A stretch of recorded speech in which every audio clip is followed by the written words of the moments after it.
बहुत दूर आसमान की ऊंचाइयों पर, जहां बादल रुई जैसे नरम और चीनी जैसे मीठे थे, मार्शमैलो के गुलाबी और सफेद बादलों का एक देश था।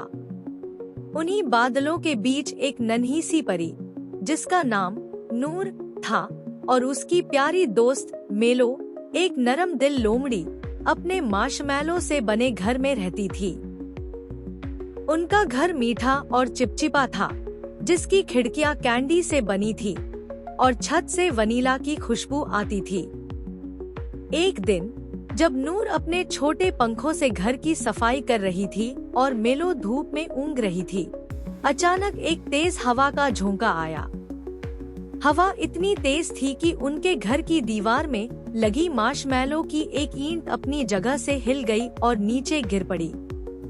उसके पीछे एक छोटा सा गुप्त खाना दिखाई दिया, जिसमें एक पुराना धूल से भरा खत पड़ा था। नूर और मेलो हैरानी से एक दूसरे को देखने लगी।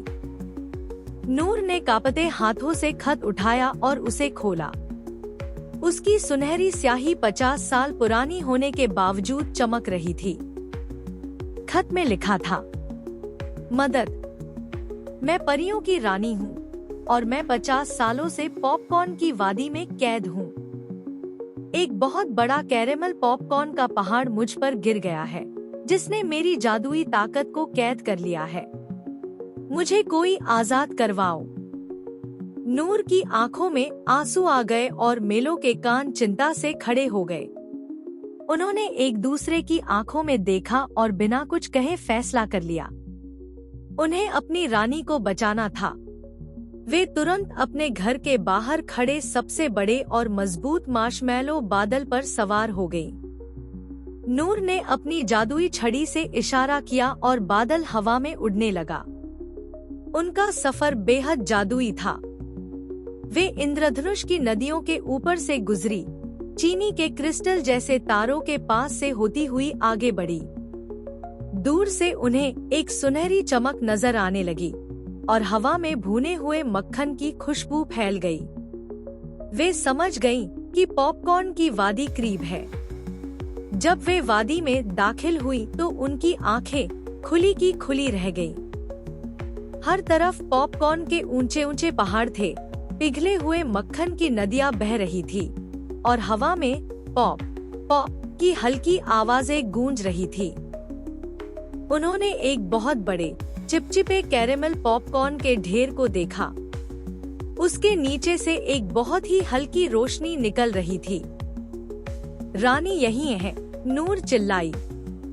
मेलो ने बिना समय गंवाए अपने नरम पंजों से सावधानी से कैरेमल के सख्त टुकड़ों को खोदना शुरू कर दिया, जबकि नूर ने अपनी जादुई छड़ी से रोशनी की किरणें फेंकी ताकि पॉपकॉर्न नरम होकर टूटने लगे।